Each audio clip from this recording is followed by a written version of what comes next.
NEET ചോദ്യപേപ്പർ ചോർച്ചയിലൂടെ ആയിരക്കണക്കിന് വിദ്യാർത്ഥികളുടെ ഭാവി പ്രതിസന്ധിയിലാക്കിയതിന്റെ ഉത്തരവാദിത്തം ഏറ്റെടുത്ത് വിദ്യാഭ്യാസ മന്ത്രി നരേന്ദ്ര പ്രധാൻ രാജിവെക്കണമെന്നാവശ്യപ്പെട്ട് ഡൽഹിയിൽ നടന്ന പ്രകടനത്തിലും പാർലമെന്റ് മാർച്ചിലും പങ്കെടുത്തവർക്ക് നേരെ നടത്തിയ ക്രൂരമായ അടിച്ചമർത്തലിൽ പ്രതിഷേധിച്ച് RMPI നാട്ടിക മേഖലാ കമ്മിറ്റി തളിക്കുളം സെന്ററിൽ പ്രതിഷേധ പ്രകടനം നടത്തി.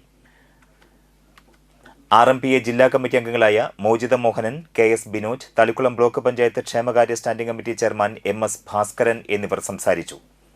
പ്രകടനത്തിന് RMPI Thalikkulam local committee secretary NA Safeer, മേഖലാ കമ്മിറ്റി അംഗങ്ങളായ ശൈലേഷ് ദിവാകരൻ, PB രഘുനാഥൻ, KR രാജി, മനീഷ സുമേഷ്, TP വിജേഷ് എന്നിവർ നേതൃത്വം നൽകി. നാളത്തെ രാഷ്ട്രം, നാളത്തെ ഇന്ത്യ എങ്ങനെയായിരിക്കണമെന്ന് തീരുമാനിക്കുന്നത് നാളത്തെ ഇന്ത്യയെ നയിക്കാനുള്ള നേതൃത്വപരമായ കഴിവ് ഇന്നത്തെ വിദ്യാർത്ഥികൾക്കാണ്. വിദ്യാർത്ഥികളുടെ ആ ശേഷിയെ, ആ സമരശേഷിയെ ഇല്ലാതാക്കി കഴിഞ്ഞാൽ മാത്രമേ ആ മണ്ണിൽ മാത്രമേ ഫാഷിസത്തിന് അതിൻ്റെ കൊടിക്കൂറ ഉയർത്താൻ കഴിയൂ. അതിനുവേണ്ടിയുള്ള അടിസ്ഥാനപരമായ എല്ലാ പ്രവർത്തനങ്ങളും ഇന്ത്യയിൽ മുന്നോട്ട് പോയിക്കൊണ്ടിരിക്കുകയാണ്.